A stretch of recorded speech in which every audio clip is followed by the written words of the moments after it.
your debut album, and like just the thought. I mean, just the thought of constructing the whole album from start to finish in your house. I mean, even just for like a veteran band, that's just mind blowing. So, how did you go about that? Just to ruin it a bit, we did the drums at a studio, but stems. All the others were done at our house, so we can live in that knowledge. But yeah, sorry, what was the question?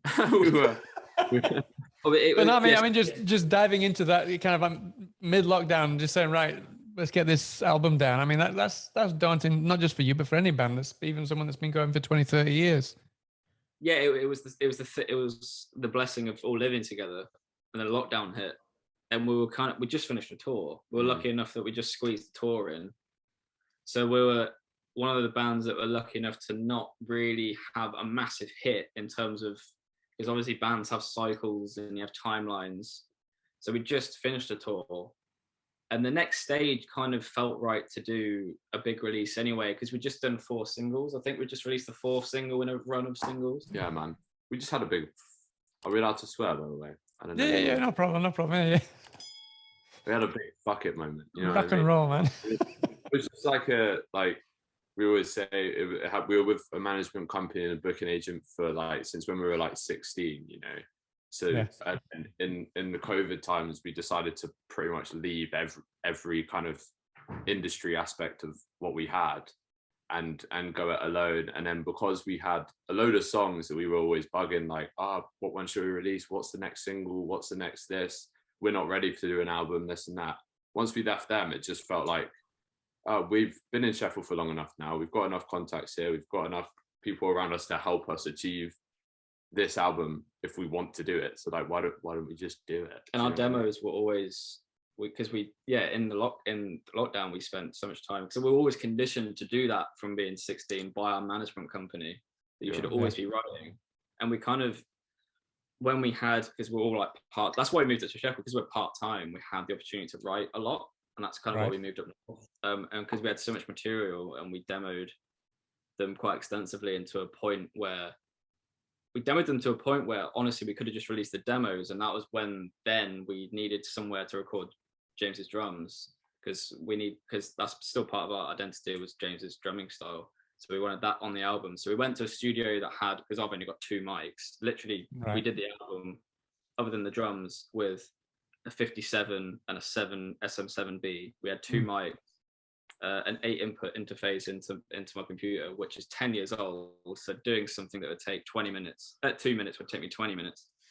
But it was literally, so as James said, we did the drums at the studio, took the stems, and then did it in our attic. Yeah, I think just to finish that on why it kind of felt like a good time as well, is that we just had a lot of material that maybe we also kind of feel like, we weren't allowed to release, but I think management and us had different ideas of what route we wanted to go down. I mean, it's no secret that if you listen to the album and some stuff we've released before is different. To us, it never seems different as other people, but it is different. And we were definitely slightly restricted because we could only release songs, or have the potential of being able to release songs that could be hits or that had the okay from the up tops. That's how those companies work, you know. Which is fun. I mean, in terms of recording and the producer and all that kind of thing. I mean, how did you go through all that? Who did you kind of get to produce it with you while you're at home? No one. Yourselves, no? Yeah. It was us. Yeah, it was just so you just kind of went with your gut and said, "This is what we think is going to work," and it did work, but you didn't have anyone kind of there. And whenever I'm writing or something, I'm always kind of worrying about if is this right? Am I writing it right? So I always prefer to have someone read it. So did you never kind of go to anybody else to say, "Do you think this will work? Are we doing this right?" We had Ost at the end of it, giving us a hand. So we did, but producing wise, throughout the entire thing, it was just us. Yeah. And then when it came to mixing it, we jumped on. We have a friend who's in the industry. He's called Ost, and his name is James. Yeah. East. But it's like his nickname, like Prince of York. Yeah, you know? East in German is Ost, and he just liked that and he ran with it. So he's called Ost, and he's in the industry. He's a tour manager, sound engineer. He's very tech savvy. Very tech savvy, and he's a lovely guy. He's from Wakefield, and we first met him a few years ago. But he's just the nicest guy, and he just jumped on it and just always was there to lend a helping hand. Came down to the studio and we recorded drums. And then I went to his house because he set up like a mini studio or mixing room in his house. And so I then took the mixes, because we mixed it ourselves as well, and I took the mixes to him and finished off the mixes there. And so we literally mixed it ourselves with the help of Ost, and then we sent it off to mastering. Yeah, he also helped us get the masterer. It was Tom Wood. Yeah, Tom Woodhead. He suggested the masterer. He did a good job for a good price. Yeah. No, I mean, listen, I was just listening to the album now before speaking to you. I mean, you just would never guess that it was recorded and mixed at home at all. In an attic, literally in our attic. In an attic. I lived in because we had like James said, it was a student house. So it was like the attic room, ground floor, first floor, and the second floor, which was the attic. So my bedroom was one part of the attic, and so we had that as like the control room, with the computer in my room, and then the other room, which used to be Max's room, but he moved downstairs. We used that as like the live room. So we had the amps set up in there with some mics, and then just run the cable literally under the one door, under the other door, into the interface. And I had like a mic that I had when I was literally 10. Took the talk back through like a horrible patch cable, so we had to lean over the computer to try and talk to do it as a talk back. It was the most DIY you could probably get. Kind of sums up like what we believe to be our ethos in a sense. Like not to sound like Disney corny, but like anything's possible kind of thing, you know. Like, no, because I cover like movie stuff as well, and like I don't know if you've seen, there's a film called Host, a horror movie that they made the whole thing at home as well, and it sounds pretty much exactly the same kind of process. Yeah, man. I think it's just we've got enough. If we can't do it between us four, we've got enough friends or help around us in Sheffield that can we can work together on something to like achieve most things. To be honest, mm-hmm. You know what I mean? Like, there's a lot of bands in Sheffield and a lot of like talent that will kind of wait to get picked up by the upstairs labels and management before they believe that they can record their own stuff or do something. It's kind of like, it's if you really put your mind to it, it takes time. You have to be patient, but you could do it. If you keep at it. Yeah, definitely. I've been walking on a tightrope for one, and I feel it snap. I don't think it's strong as it was, so I will come down. It's not a sign of feathers in time, and I don't need them. Certainly don't need your advice. You said there that your label kind of demands that you kind of always writing at the same time. So have you been busy writing at the same time? Has it been easy to write during COVID? Has that kind of funneled into your writing maybe? At the time, well, to be fair, we were never, it was always our management, so we were never signed to a label. And that was something management, yeah. But that was something we decided once we left management. Well, we even did it when we were with management. We did it for our own label. So we never had the luxury of being signed. So that was another thing that led into having to learn how to record ourselves, is that we had no money. So we then had to like trying to push it that way. But in COVID, we did, we were lucky in the sense that the first lockdown was literally writing the album. The second lockdown, which was later in the year, like December time, we recorded drums and bass. Most of it. And then there was the second kind of lockdown, or the third lockdown, sorry, which was like the January one. Which kind of was a lot, weren't they? Yeah, we literally, the COVID lockdowns were literally our entire process. We never wanted to doing the album. It always sounded a bit crude, but it was like, it worked well. It really helped us out. Yeah. It did. If it wasn't for the lockdown, we probably wouldn't have released an album. It would have been really hard. Now we know. For Boris, you wouldn't be an album out there. Really. That was the first thing. So now we know how to do it. It should all be quicker. But going back to your question on the writing, it was like,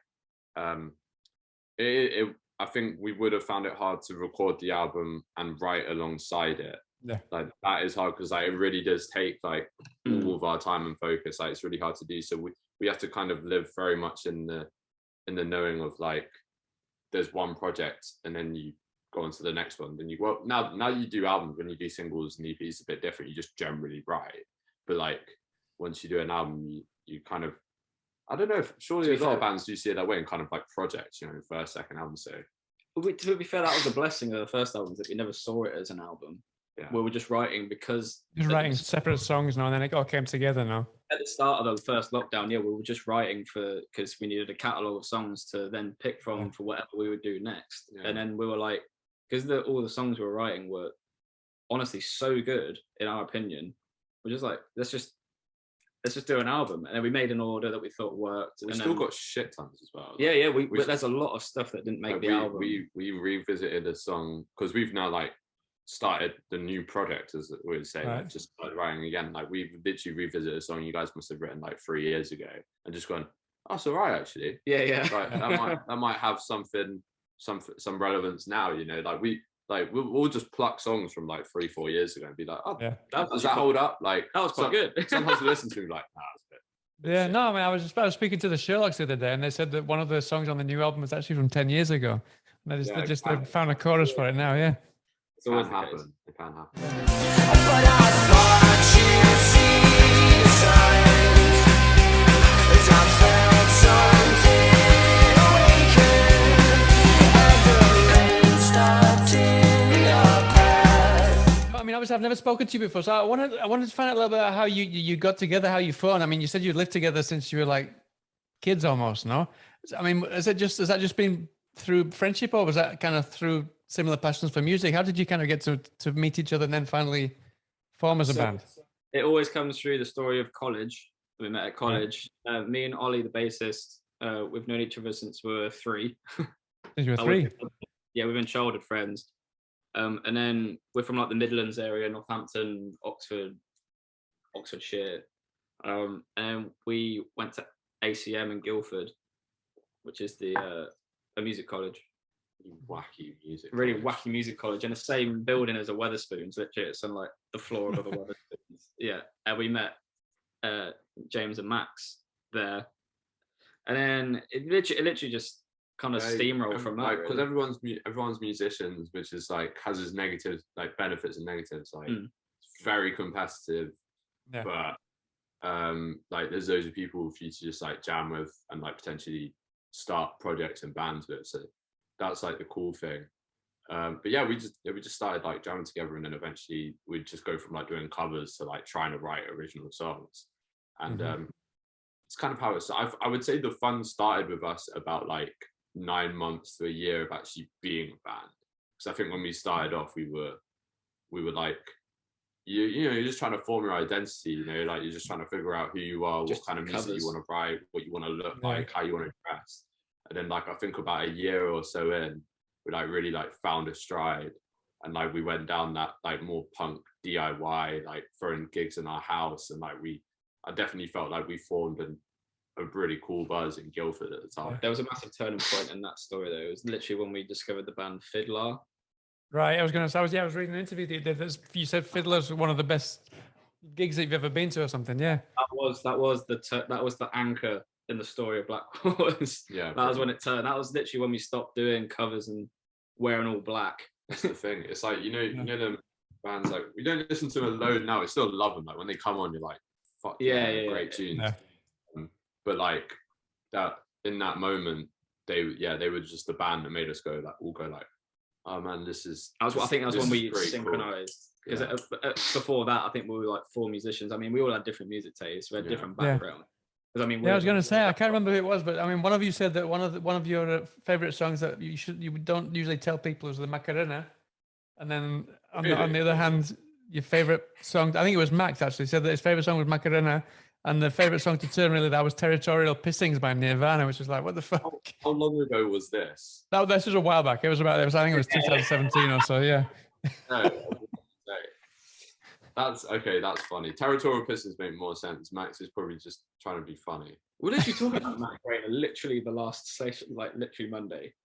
Right. Maybe he does. Maybe he does really like truly, honestly love the Macarena. Well, no, Ollie played it, and I was doing the dance when we just finished rehearsal the other day. That's so weird.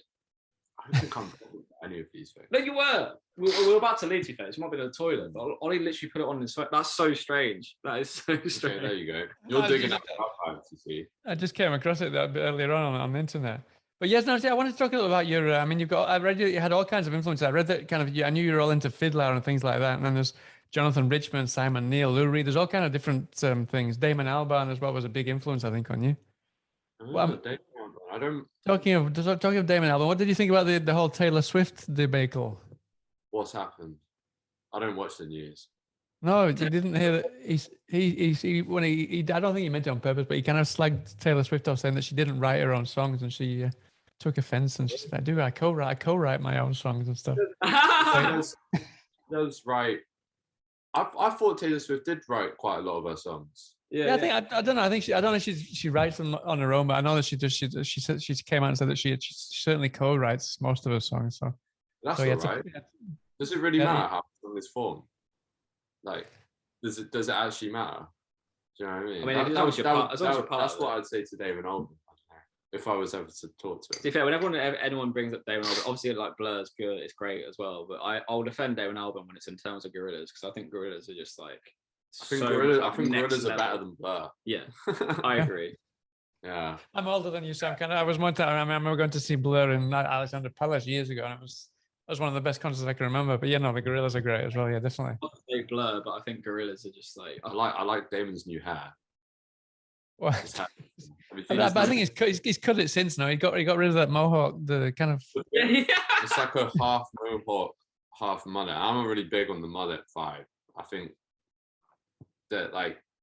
No, but I think he had it for about 2 weeks. I think he was on Jules Holland with the mullet, and then I think he got rid of it about 2 weeks later. I think there's a point where you probably shouldn't have a mullet. I don't know. I think I quite like it, but yeah, like I'm Team Taylor on that. So. Yeah. But I'd have to read the article. Yeah, no, it's been on the news last couple of weeks. Yeah. So obviously, but aside from you've recorded the album, but in terms of gigs, everyone's been having a real kind of troubles performing live. Obviously, you've been able to get back a little bit since then. What is it like, kind of getting back in the water and playing gigs slowly? It was really strange for like two reasons. One, obviously, we hadn't played in ages, and two, like we hadn't played in ages, and then we were playing songs we'd never played before. Like in a set of like 10 or 12 songs, you've got like 7 of them that you've never played live. So when we first, and we had a new member with us on stage. So when we first played in Glasgow on our like most recent tour, it was just like, this is gonna seem so foreign. Like it's gonna be really strange. But so yeah, that's how it felt. Also, just jumping back in the touring way of life was not as simple as I thought it would be. I think we got a certain way through the tour, and I thought, oh, we're on tour, amazing! I can't wait. This will be great. We got a certain way through it, and I was just kind of like, kind of wish I was at home on the couch. Not that I don't love touring. We all got ill as well. We all got ill, which is great when you've got like a COVID, like infestation going around. And you're literally all there just sniffing. We're doing like tests and like, nope, no one's got it. You know what I mean? It was like height of winter. Like it just started snowing all over the country. Yeah. And like it was quite demanding. And to be fair, because again, like I said, we moved up to Sheffield so we could all be part time. So like I'm working in between days off, like 4 days, and it was actually not as easy and as smooth transition as I thought it'd be back into touring. But now that we've done one and then it finished, I now just want to keep going. Yeah. Because now I'm like, I think I've jumped back in deep end. Now I can tread water. I could do it now, easy. We're now trying to plan. I mean, we've just announced London for May, and yeah, you got Manchester and London. Oh yeah, in April and May. No, yeah. We've got a few plans for later in the year as well, just to hit those cities. There'll be another album tour. Yeah, for sure. Mm-hmm. So, like. Yeah, we'll probably head out like before the end of the year. So yeah, like we definitely have more plans. I think like we just, while we're writing as well, the next thing we want to still continue the momentum of what we've just done, and just try and keep, and also like play a few places that we didn't hit. We missed on the most recent tour. You know what I mean? Because like there's still places we haven't played in years, and like we used to do kind of well in a few of those cities. So like. That's our aim. Play a few more shows. You know what I mean? Just keep playing. I mean, something you said that while you were studying music, there was quite a lot of competition at the same time. Obviously, there was a lot of kind of you bonded to create bands and stuff, but you said there was a lot of competition there. But I felt over over the past couple of years, there's been a lot of kind of camaraderie between groups, especially kind of veteran established groups and like fledgling new groups to kind of to bring them on supporting. And there's kind of a lot more camaraderie than there used to be. I always remember like Oasis and Blur were always kind of slagging each other off. And I feel it's really changed and the music scene's really different now. How do you mean in terms of like older veteran bands taking? Well, like for example, James has been on tour just recently, and they've been kind of all of the supporting bands have been really kind of bands that nobody's heard of, that are unsigned bands, kind of a lot more kind of unestablished bands than usually supported bands like James or the DMAs and bootground bands like that. I think like maybe I'm just like crude on the subject, but like it just like, especially from like when we were on management, like when we supported like Libertines and Killing Joke, everyone's like, oh, it's really good, like a band like them supporting that little band, taking them on tour and all that. But like you just, and sometimes it might be as honest, like for instance when we went on tour with the Mummezettes, they literally did just see us in the Brudenell Social Club on an absolute random and then invite us on tour with them, which was like, that was amazing, really organic and cool. Yeah. But like, whenever you see these big lineups with these tiny bands on, like you have like all you need to do is click on the band, Google them, see who they've just been signed to, or like put on this label or agency, and I'm like, oh, it's the same as that band just there. It's someone a favorite. So and that, like, and sometimes it will just be that beautifully organic, and we hope that it is, because that's what we all want to hear. Yeah.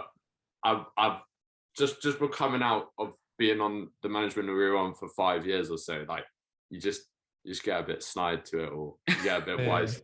We're now mass. James is the pessimist in the group, but he is right in his pessimism there that a lot of the time, a lot of big bands that take small bands, there's background work going on, but like James said, there are also very organic times where that does happen. And I think we're now more privy to that. I think we know when that is the case. Like you say, there is a lot more of that nowadays. Can definitely get it when bands just go, they'll tell their agent when it's like, I've heard this band, I think it's sick, bring on tour with us, and like there's no link rather than the band just liking them, and that's sick.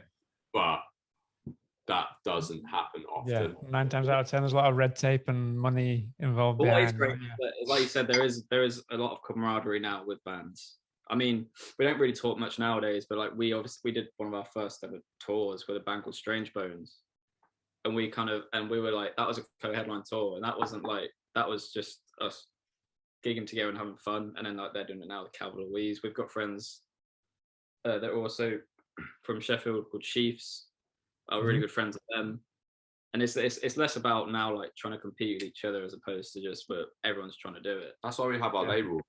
You know, we have other bands from Sheffield releasing music on our own label, and then we also put on shows in Sheffield with other bands from Sheffield and around the place, and just like we'll basically play shows together to do exactly like what we're just talking about here, just trying to create more of a sense of community amongst kind of creatives and artists, which there, in my opinion, isn't enough of, because once you get past that glass ceiling, like it just becomes about money, competition, industry and bullshit, and that's like so boring. Like, honestly, there's a point where all morals and stuff just go out the window. Obviously we'll never name names, so we've seen it firsthand. I can imagine. I mean, I'm just speaking from kind of like what I've seen, that James has been touring with whatever, but you've seen it first person a lot more than I have. I hope that James that was just purely, he loved that artist or band, and he took them on. Like, brilliant. I really hope so. We sound so pessimistic. I don't know. It's true. But anyway, so to not be so pessimistic, what I like to do on the with the people that I get on here is to ask them to kind of to shine a light on other bands in the similar kind of way that James maybe do. Is just kind of to recommend groups that you've discovered that you think maybe haven't been heard enough about, and just kind of shine a light on them now. There's those, isn't there? There's those, Sheffield based. I mean, we'll just big up Nervous Pills and FEMA on our label. From Sheffield. That has to be done. Heard this, we put on a band the other day called Good News, who no fucker will know, but they are like so good. They are so good, and I think they're going to do really well in Sheffield.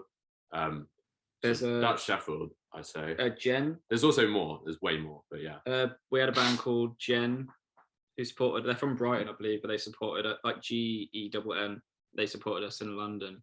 They're really cool. Very nice. Very nice people. Very good music. I'm trying to think of who else. Nervous Pills would be the big one, I think. We're really trying to push them because they're great lads, and they're so mega sick. Proper Sheffield as well. I mean, because none of us are from Sheffield, but I was going to say, what is that? What is the Sheffield music scene like? I mean, I'm from Huddersfield originally, so I used to live near there. But what's it like now in Sheffield? The music scene. What do they say? They say like well, you said this to me, that every fashion trend takes 20 years to come back around, or like. So the Arctic Monkeys formed in one of them company like 2000. Early 2000. Yeah, the first album was like, yeah, can't remember. Like, I'm not saying the Arctic Monkeys come around again, but like obviously a small city like Sheffield will take a while to recover from a band so big coming out of. Yeah. Do you know what I mean? And like there's obviously after that, whenever a big band comes about, there's a million copycats and imitators, which is fine. Like it's just bands like being influenced and respecting those bands, but sometimes you can just do it a bit too good. I think now like in Sheffield, I've only named a few there, but like the list could honestly just go on for ages. I know. Any old no, I mean it's difficult. I mean, being musicians yourself, it's difficult to kind of name 3 or 4 bands, and then kind of like shit, I've left and would sign off here and then think shit, I've forgotten about 20 other ones that I should have mentioned. So yeah. Understand completely. It's difficult to. There's a lot of variation. There's a lot of really interesting bands. The one thing Sheffield's lacking at the minute, I would say, is music venues. In my opinion, went to Manchester just 2 days ago, and I'm just like walking around Northern Quarter, and I'm like, there's 3 venues in the proximity of like you can see them in your eyesight, like less than 50 meters almost, and it's just like that's as many as there are in Sheffield. Well, there's obviously more, but I don't know. It's just making. It's the gig going. It's the gig going community, if that makes sense. It's the amount of people that go to gig, because I think Sheffield's such a big student town. It's all like club nights and basically just going to clubs. Whereas like there are so many. It's such a great city, like music heritage wise. Like you said, Arctic Monkeys, Pulp, but fucking Def Leppard. Human League. Should be way more venues and way more young people or just people in general going to these gigs. Not to say that Sheffield don't have sold out gigs, but James is right. There should be like a hub of like gig goers and little venues where there's a faction. Yeah, there's a tiny faction of Sheffield where it could be so much bigger. Like you go to these shows and you see like the same people all the time. All like, the shows. Mainly like places like the Washy and like which is great. Yellow Watch has a bit going on. Delicious Club, and so it's like that on a bigger scale. Yeah, there's things going on. It's just like what I find in Sheffield is that the people that work to propel music out of Sheffield sometimes just don't take notice. I don't think that's where they are. They just propel these pop acts that no one like is interested in. Yeah, like it's just like, oh okay, they're on that, but I'm like, there's all these bands. Like, why are they not being spoke about more and being propelled out of Sheffield? Mm-hmm. Yeah, definitely. Yeah. Anyway, listen, thanks so much for your time, guys. I don't want to keep you too long. I wish you the best of luck with the album. I mean, obviously it's already out, but best of luck with it when you get it. You get to take a few more gigs out there to tour with it. And I look forward to catching you maybe one day at a gig when things get a bit safer outdoors. Yeah, wicked. Yeah, whenever you want to come down, just let us know.